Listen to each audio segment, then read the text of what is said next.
everyone. Thanks for joining me today.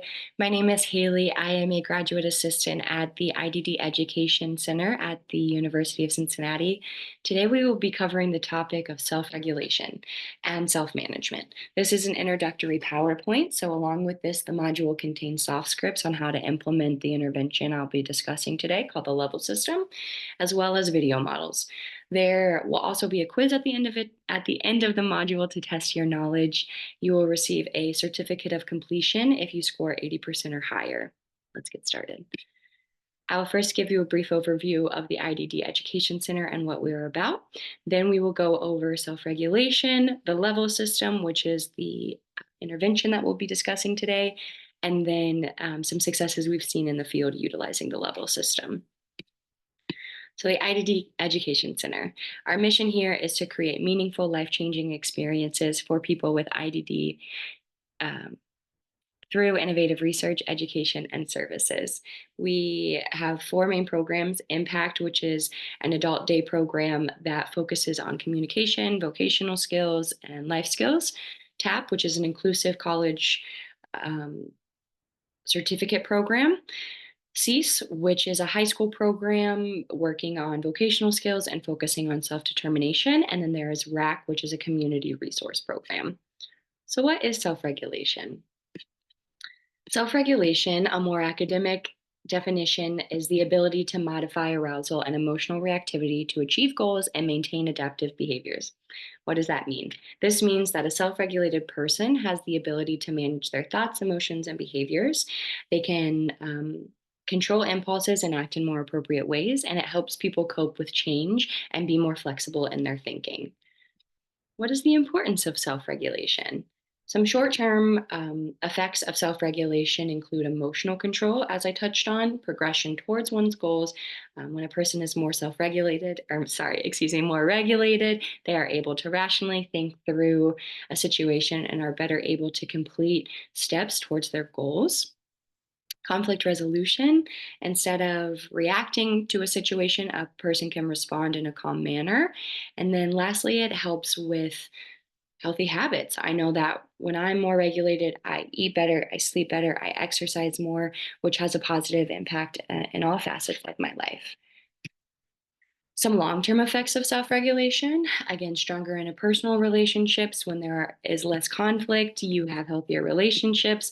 It encourages independence and self-determination. If you are not familiar with self-determination, that is what's covered in the next module. And then people have a greater overall life satisfaction because they have the ability to maintain a calm state throughout the day and productively move throughout their day.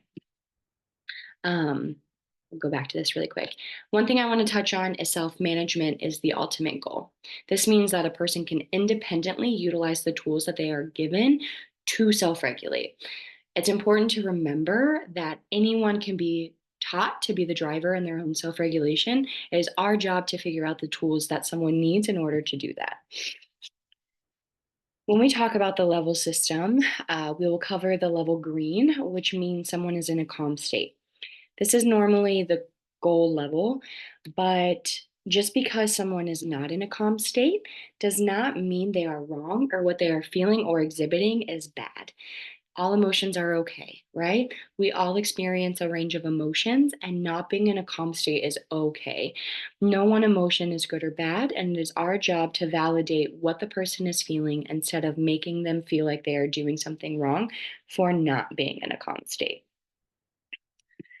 Here are three easy ways to encourage self-regulation throughout the day.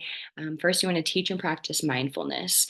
This could be meditation, deep breathing. This helps a person slow down their nervous system and become more attuned to what their body is feeling. This encourages more of a mind-body connection, which can be extremely powerful for self-regulation.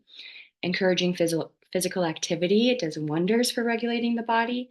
I know when I'm feeling sad or anxious, I go for a walk or I do a quick exercise routine, and my mood almost instantly is boosted. And lastly, having people proactively practice their self-regulation routine, which I'll discuss when we go over the level system, while they are in a calm state, is helpful for building the muscle memory to utilize this tool when the person is not in a calm state.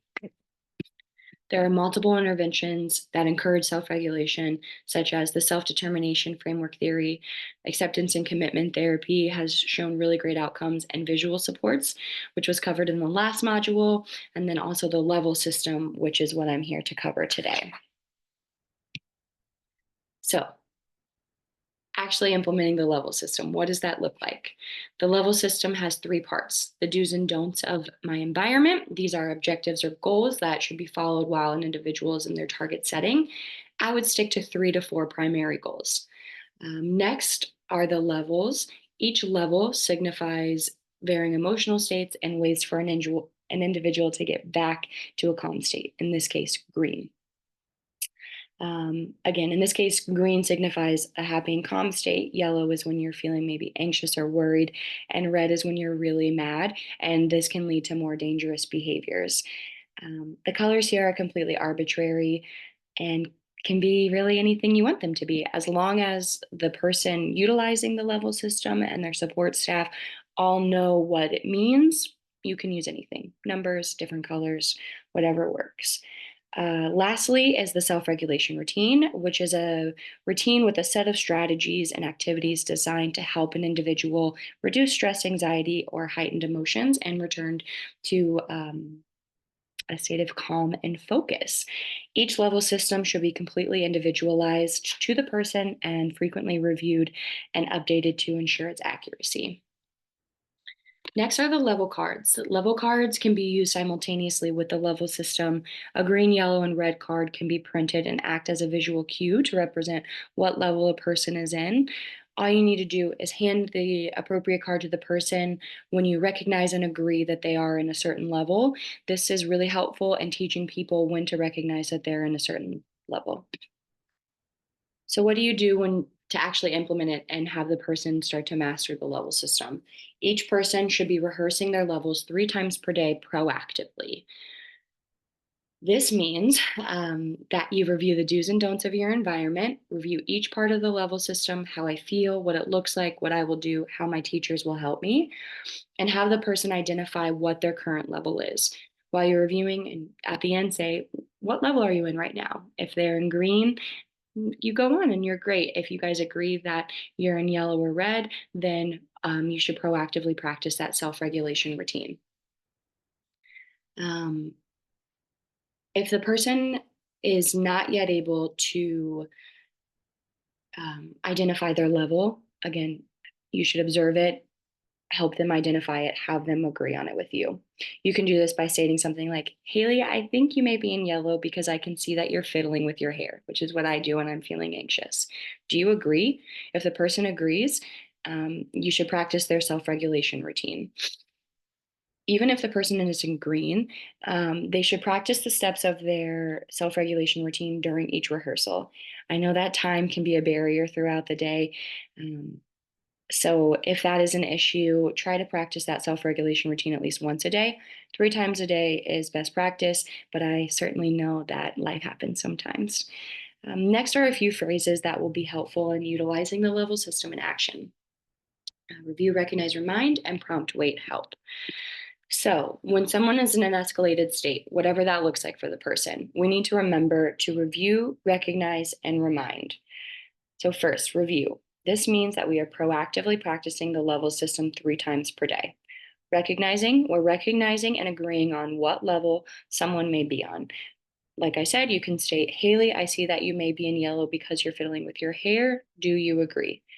And then we're going to remind. After you've recognized someone's level, remind them to complete their calming activity to return to a calm state. This leads us into prompt, wait, and help. Prompt, saying something similar to, I see that you're yellow, what do we need to do? And then wait. After you have provided a prompt, wait for the person to independently complete their calming routine. And then we're going to help. If the person needs assistance, help the person in completing their calm down routine. We want people to be independent in this process, but we want to support them in getting there. Here are a few tools that help with self-regulation. Calming boards. This is a really big one. Calming boards are a document with an individual's preferred people, places, items, etc., whatever they may like. There's a video model included in the module that shows how to utilize a calming board. This helps a person switch from the anxious part of their brain, so the back of their brain, to the decision making part of their brain. This in turn helps a person calm down their central nervous system, which helps them get to a more regulated state. Again, meditation and movement are really helpful tools, and really any activity that you observe and agree help a person calm down. Included in this slide are some testimonials from autistic individuals, parents, support staff about the positive impact that level system have had on themselves and loved ones. So if you want to pause and read through those are really great. Um, so I know this was really quick, but just to wrap everything up, the ultimate goal is self-management, with self-regulation being the crucial component in the process. Self-regulation is a really powerful tool that leads to better life outcomes. Anyone can be taught to be the driver of their own self-regulation, It is our job to figure out what they need. The level system gives people insight into what they are feeling and the skills to get back to a calm and regulated state. And each person should practice their levels 3 times per day proactively. So I want to thank you all so much for taking the time to learn a little bit about self-regulation with me. If you have any questions or anything was unclear, you can reach us at any of these handles, and I would be happy to answer your questions. And thank you again. Bye.